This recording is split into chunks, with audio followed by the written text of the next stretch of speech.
Hola, ¿qué tal, hermanos? Buenos días. Hoy vamos a recordar lo que venimos aprendiendo cada domingo. Veamos este repaso. Venimos analizando la carta a los Filipenses. Empezamos en el capítulo 3, versículos 20 y 21. Allí el tema fue, espero que ustedes se acuerden, ciudadanos del cielo.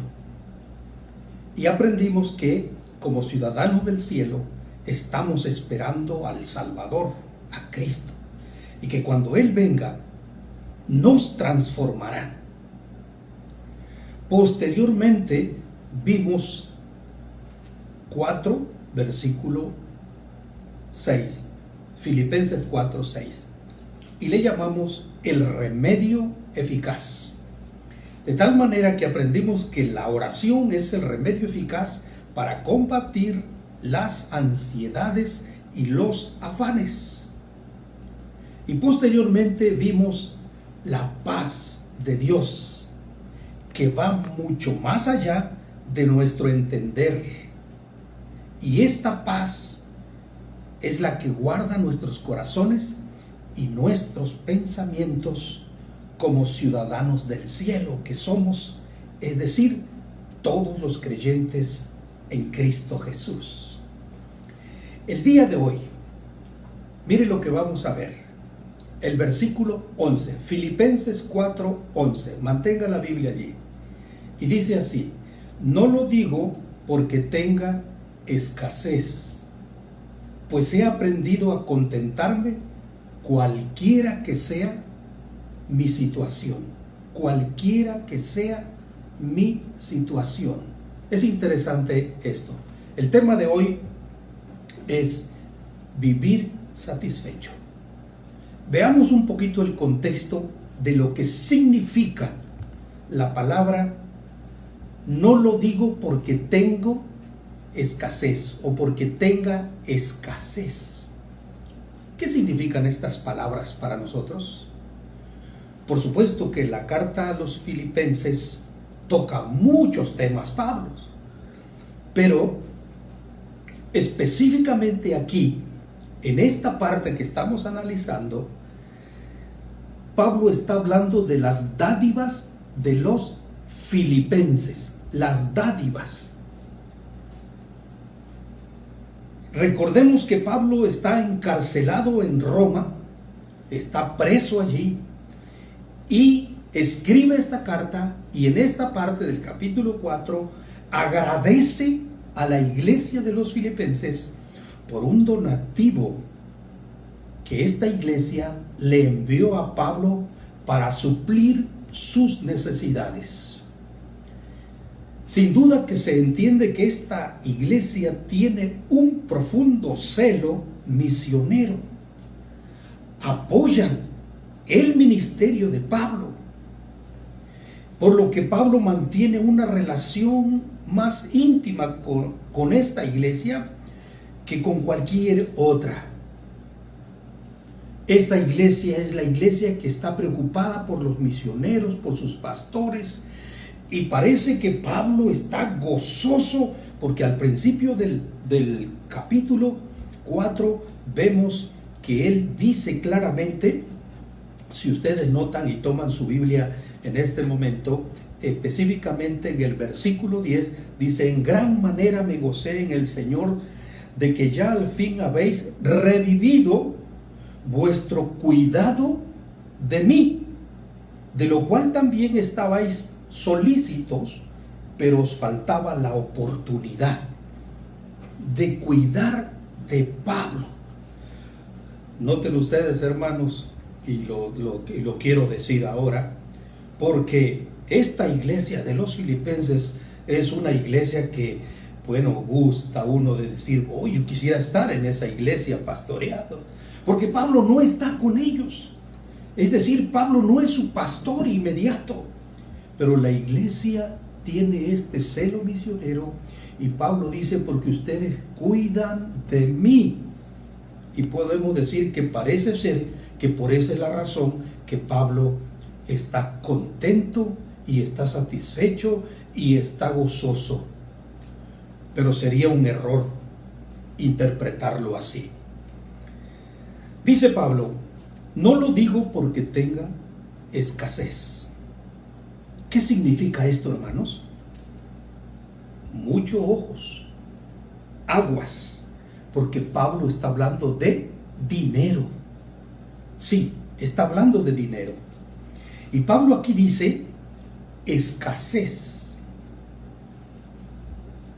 Y es ahí donde podemos pensar, amados hermanos, ¿qué significa esto? Sobre todo en este tiempo cuando existen pseudo líderes, pseudo pastores, evangelistas que andan aprovechándose de la buena fe de los creyentes, de los ciudadanos del cielo. Mucha gente anda pidiendo dinero y haciendo mal uso del ministerio. Bueno, existen muchos que trabajan en el ministerio, pero lo usan como su modus vivendi. Es decir, que están en la obra porque no tienen otra opción y lo hacen solo por el salario. Y cuando existe la escasez, esas personas son puro quejarse, quejarse y quejarse de que les falta todo y presionan a la iglesia. De esto Cristo también habló y dijo, el asalariado, así le llamó Cristo, no vela por la iglesia, sino por el salario. Amados hermanos, mucho cuidado cuando alguien solamente les pide dinero por esto y le pide dinero por otro y voy a orar por ustedes y mucha gente de buena fe lo hace, y así han explotado a muchos grupos religiosos. Bueno, en alguna ocasión escuché a una persona que dijo, bueno, yo llegué a este seminario para prepararme porque fui reprobado para ingresar a la universidad, y entonces le doy gracias a Dios que a raíz de eso yo puedo entrar al seminario. Hermanos, no es así.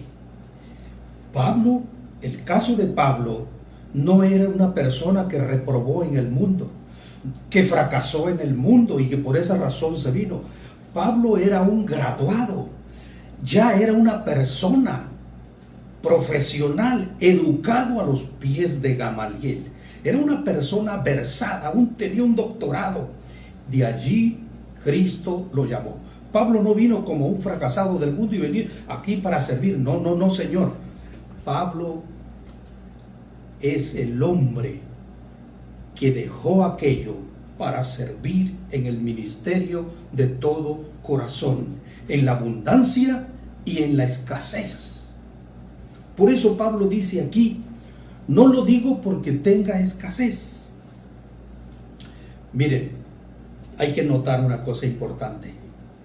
Pablo no pidió nada. Dice Pablo, pues he aprendido a contentarme cualquiera que sea mi situación, dice la traducción Reina Valera. Y en el siguiente versículo, que es el 12, la Nueva Versión Internacional lo traduce así: sé lo que es vivir en la pobreza y lo que es vivir en la abundancia. De tal manera que Pablo tiene esta experiencia. Y noten ustedes que Pablo no pidió ni un peso a la iglesia, sino que la iglesia de su corazón, de una iglesia que tiene unas dádivas profundas para servir y para apoyar el ministerio de Pablo. La iglesia le mandó un donativo, y es más, llamaron a un hermano Epafrodito, quizás un diácono, y le dijeron: hermano Epafrodito, te vas a ir hasta Roma desde Filipenses. Hermano, en aquel entonces no había tren, no había camión. Epafrodito caminó y caminó meses, algunos dicen que alrededor de 3 meses, para llegar hasta Roma. Y llegar con Pablo quiere decir que Epafrodito era una persona honesta. No se quedó con el dinero a la mitad del camino. Llegó con Pablo y le entregó el donativo, porque en la misma carta Pablo va a decir que dice: lo que ustedes me enviaron con Epafrodito, olor fragante, confortó mi corazón. Y todavía Epafrodito lo cuidó a Pablo, porque acuérdense que está preso y está enfermo Epafrodito, y Epafrodito se enfermó también allí, y Pablo tuvo que orar mucho, y los hermanos, para que regresara Epafrodito con los filipenses. Así que este hermano fue comisionado. Significa esto, hermanos, lo que está haciendo la iglesia de Filipenses, y eso hay que resaltarlo, que están reconociendo ellos que Pablo no es un vividor, que Pablo no les está pidiendo. Ellos entienden: el obrero es digno de su salario, como dijo Jesús, pero de manera honesta. Pablo, cuando aconseja a su hijo espiritual, a su hijo Timoteo, le dice en 2 de Timoteo 2, versículo 6: el labrador, para participar de los frutos, debe trabajar primero. Esa es la enseñanza. Hay muchos que solamente quieren tomar el fruto, pero no han trabajado, pero no quieren hacer nada.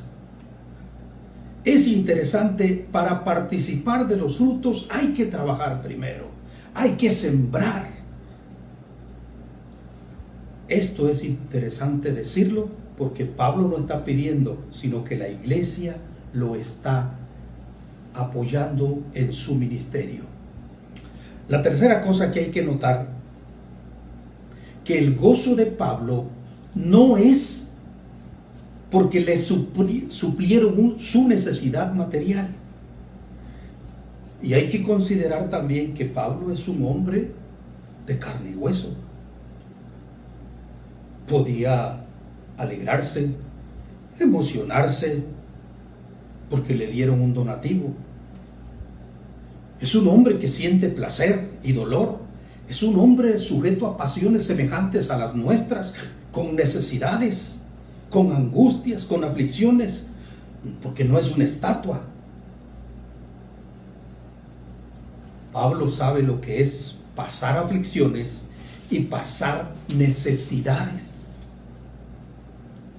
Pero miren ustedes, Pablo sabe que en medio de la aflicción debe estar contento, pero que su contentamiento tiene una fuente sólida, firme, es un manantial, jamás se secará, porque él dice: he aprendido el secreto. Esa fuente, ese manantial de Pablo no es el donativo, es decir, no es el dinero. He aprendido el secreto para estar contento, dice Pablo. Y vaya que había adversidad en el ministerio de Pablo.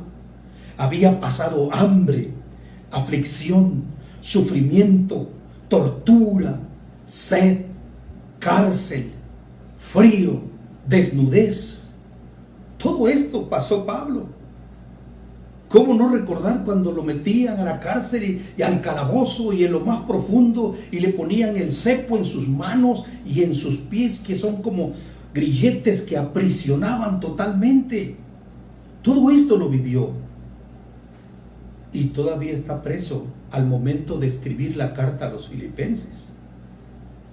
Además de su enfermedad crónica que tiene Pablo. ¿Se acuerdan ustedes que Pablo tenía un aguijón, una enfermedad que dice ahí que lo atormentaba? ¿Y sabe qué? Dios no lo sanó a Pablo. A pesar que él oraba muchas veces por los enfermos y sanaban, dice Pablo, 3 veces le pedí a mi Señor que me sane, pero el Señor me contestó que no.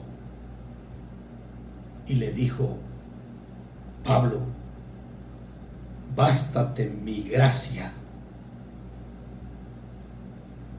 Muchas veces Pablo llegaba a no tener lo necesario. Tantas cosas le faltaban, pasó muchas penurias, dolor por esta enfermedad.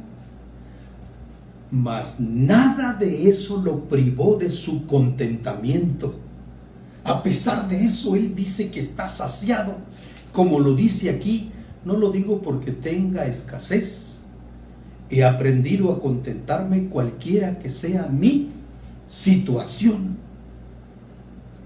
En alguna ocasión conocí a un hermano de Stam que escribe algunos libros, y en una ocasión que él daba una conferencia sobre un libro último que acababa de escribir sobre Apocalipsis, nos contó algo muy interesante acerca de el hermano Thomas O. Crishold, el que escribe ese himno que en nuestros signarios está, creo que es el 50, oh tu fidelidad. Cada momento la veo en mí. Nada me falta, pues todo provees. Grande, Señor, es tu fidelidad. La noche oscura, el sol y la luna, las estaciones del año también, unen su canto cual fieles criaturas, porque eres bueno, por siempre eres fiel. Y el hermano Stam nos contaba que este hermano que escribió este himno, oh tu fidelidad, dice que su padre les platicaba que era un hombre pobre, muy pobre. Y uno dice, ¿cómo puede ser que alguien así puede escribir un hermoso canto acerca de la fidelidad de Dios? Pero he aquí el secreto de lo cual venimos diciendo, porque el tema de hoy es vivir satisfecho. Miren ustedes, ya terminamos. Dice Pablo a los filipenses, me voy a retroceder un versículo para interpretar correctamente esto. Versículo 7 del capítulo 3 de Filipenses. Dice Pablo, pero cuántas cosas que eran para mí ganancia, las he estimado como pérdida por amor a Cristo.